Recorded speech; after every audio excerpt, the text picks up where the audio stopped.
د امام نشاته فاتحه ویل څنګه دي. په دې باب کې د مذاهب واورا. د احناف متداول مسلک دا دی، د احناف مسلک دا دی چې فاتحه خلف الامام مکروه تحریمی دی، برابر دا کدا جهری منځ دی او کدا سری منځ دی. په فاتحه ویلو باندې مقتدی ګناهګاریږي د احناف په نسبت باندې، که امام هم فاتحه وی او مقتدی هم وی نو دا حرام دی، مکروه تحریمی ګناهګاریږي نه به وی. ولی به نه وی؟ ځکه چې قرآن کریم کې راغلی دی چې اذا قرئ القرآن فاستمعوا له وانصتوا لعلکم ترحمون، چې قرآن ویل کېږي نو تاسو غوږم کېږدئ یو چوپ هم شئ د دې لپاره چې رحم د باندې وشي. د سورة الاعراف د دغه آیت د وجه نه احناف وی فاتحه خلف الامام مکروه تحریمی ده، سواء صلاة جهريا او صلاة سريا، کدا جهری منځ دی او کدا سری منځ دی.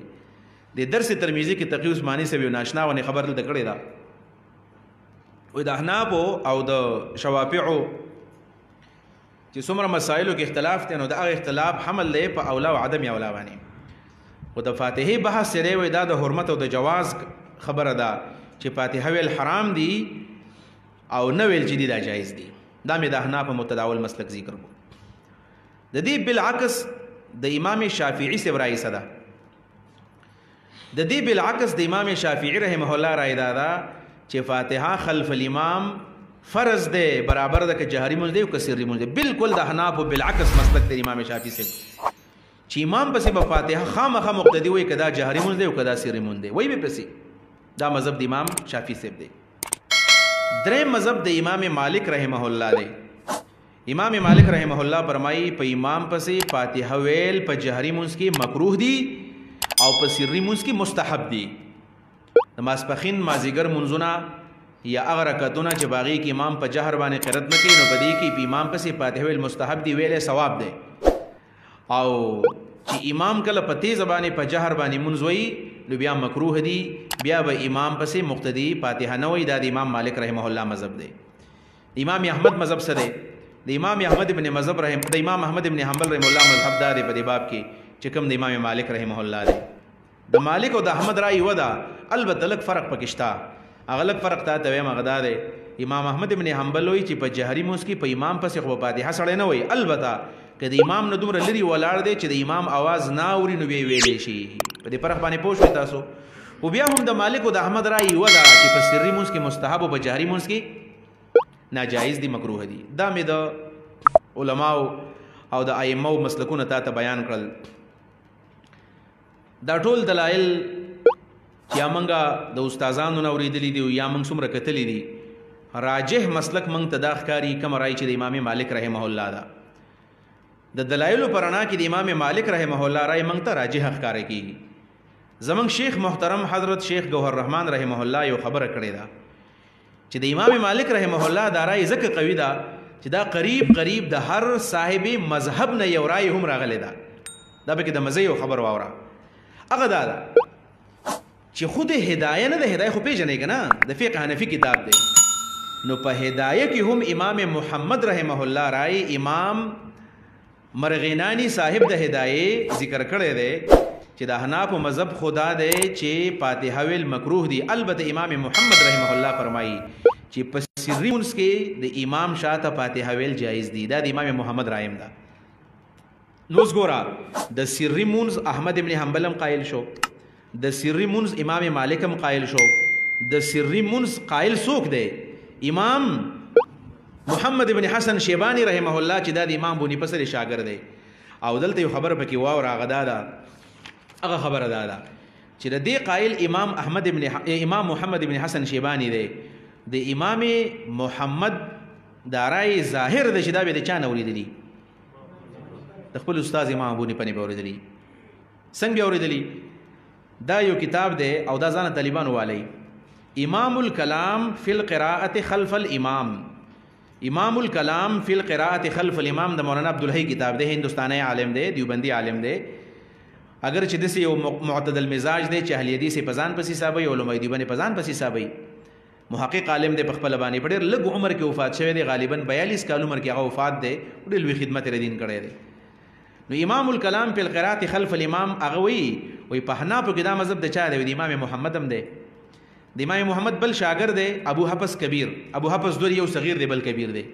د ابو حفص کبیر هم دا رائے ده وای دا د مولا علی قاریم رائے ده په حنافو کې دا د مولا جیون هم رائے ده کم چې د عبد الانوار مصنف ته او دا د مولانا عبدالحی خپل رائے ده دا د موشا عبدالعزیز محدث دهلوی هم رائے ده نو په حنافو کې د ډیرو خلکو رائے ده شیخ گوهر رحمان رحمه الله ته خبره کوله وی ګوره دوه قسم روایتونه دي منګه بل اوس په جمع او تدوین کې ویلو یو جمع د صدور او بل جمع د صدا نو دغه خبره مولانا مرحوم هم کړله یو روایت د صدور دی بل روایت د سطور دی د سطور روایت دا چې امام محمد رحمه الله کوم څه لیکلي دي نو شپږ کتابونه لیکلي دي سیر صغیر سیر کبیر په جهاد باندې او جامع صغیر جامع الکبیر د فقه کتابونه دي او مبسوط زیادات د اصول دي مبسوط زیادات کتاب الاصل چې ورته ویل کیږي کوم چې قواعد دي دا شپږ کتابونه د سطور دي په دې کې خدا چې فاتحه ویل مکروه دي څنګه چې د امام ونی په مذهب دی خو روایت د صدور دا چې د استاد نه کوم اوریدلې ده لیکلې نه ده یو ظاهر روایت وي کوم چې په دې شپږو کتابونو کې یو روایت نادره غیر د ظاهر روایتو نو دا امام محمد چې د سر قائل دی نو دا غیر ظاهر روایت دی د امام صاحب نه اوریدلې ده لکه په تاسو کې هغه د لک کسان لیکل کې او ډېر کسان د سیناستي په صدور باندې حافظ تکړه دي هغه په یاد باندې یادای نو شاګردان ټول لیکل نه کوي څوک لیکل کې دا د سطور روایت دي څوک په یاد باندې د صدور روایتونه دي نو دا رائے د ابو حنیفه هم شو بیرته امام ابو حنیفه هم شولا دا د امام ابو حنیفه هم رائے ده د یو روایت مطابق یعنی روایت د سطور ده د امام محمد په ذریعہ باندې داغه نه امام ابو حفص کبیر نقل کړی دا د امام مالک رائے مشولا دا د امام احمد ابن حنبل هم رائے ده په ترمذی کې راغلی د امام احمد ابن حنبل رائے ده او دا په کتاب الام کې د امام شافعی هم رائے ده یو امام شافعی رحم الله په کتاب الام کې مدقه خبره کړې ده لہذا د شافعی سے دو ارادي څنګه چې په امین کې ته دوه رائے نقل دي په پادی خلف الامام کې دي نو دا د جمهور رائے ولا یوازې د یو کس نشولا خو صد ظاهر روایت ارادي او صد غیر ظاهر روایت ارادي چې په امام پسې په سری مونږ کې فاتحه ویل مستحب دي یعنی ثواب پکې دی واځي جایز نو ثواب پکې دی او په جهري مونږ کې په امام پسې فاتحه ویل ندي پکار دا ستاسو مخکې یو درې حواله پیش کوم یو حواله دا مجموع فتاوا د شیخ الاسلام ابن تیمیه رحمه الله دا جز نمبر دی 22 مجموع فتاوا جز نمبر 22 الفقه الصلاه دا د کتاب دی په دې کې درته دا راړو ما صفحه نمبر 294 295 296 حواله ځان سره محفوظ کړئ دا درته وایم د شیخ الاسلام په دې باب کې تحقیق سره مسلې لیکلې ده وهذا مثل تنازعهم في قراءة الفاتحة خلف الإمام حال الجهر موضوع دوا د جهر د فاتحه خبره کړل وی فإن للعلماء فيه ثلاثه اقوال په جهري مونږ کې په امام پسې په فاتحه کې سو قول د علما دي درې قيل باندې نقل کی نمبر 1 ليس له ان يقراها لجهر الامام اذا كان يسمع دا امام احمد مذهب دی کنه چې د مقتدی د پاره په یو حال کې نه دی جایزو چې امام په جهر باندې قرائت کوي او مقتدی اوري لا بالفاتحه ولا غیرها نه فاتحه وي نه بل یو سورت وي دا امام شیخ الاسلام ابن تیمیه وی وهذا قول الجمهور من السلف والخلف آیا دا مذهب د چا دی د جمهور سلف او خلف د قرائدا چې کله مقتدی د امام आवाज اوري نو بالکل په امام پسې فاتحه نه وي نو په سری کې خو نه اوري هغه خو ثابت شولا خو په جهري کې چې کله اوري نو ګره بیا په فاتحه نه وي د شیخ الاسلام ابن تیمیه رحمه الله د جمهور سلف او د خلف رائے ویلا یو شو وهذا مذهب مالک و احمد او دا د مالک مذهب دی او دا د احمد مذهب دی و ابي حنیفه و غیرهم ګورا و دا د امام ابو حنیفه مذهب دی نو دلته کې بعض خلکو ابن تیمیه لیونه شوی د ابو حنیفه مذهب خو د جهر کې حرام دی نو ما د ثابت کړل چې روایتونه دو دي یو د صدور دی بل د سطور دی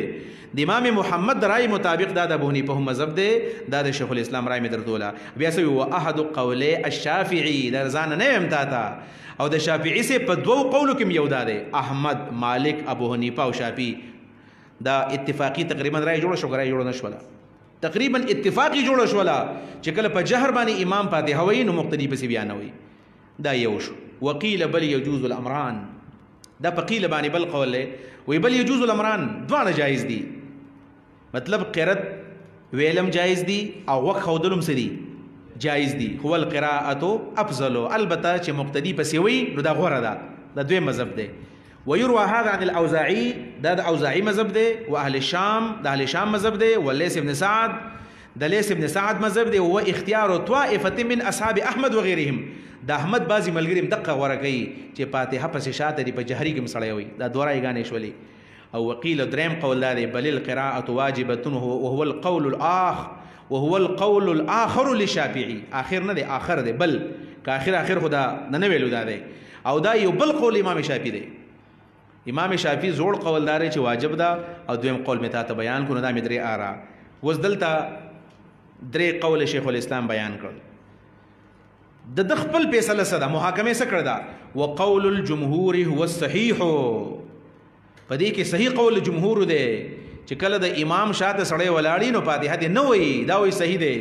ولي فإن الله سبحانه وتعالى قال وإذا أعوذ بالله من الشيطان الرجيم وإذا قرئ القرآن فاستمعوا له وأنصتوا لعلكم ترحمون دا ته ویل دی. وقال أحمد أجمع الناس على أنها نزلت في الصلاة، امام احمد بن حنبل اجماع نقل کړی دی چې دا آیت د موس په باره کې راغلی دی. دا خبره ختم شوله. په دې ځای باندې تاسو پوه شئ طالبانو ودای کې یخی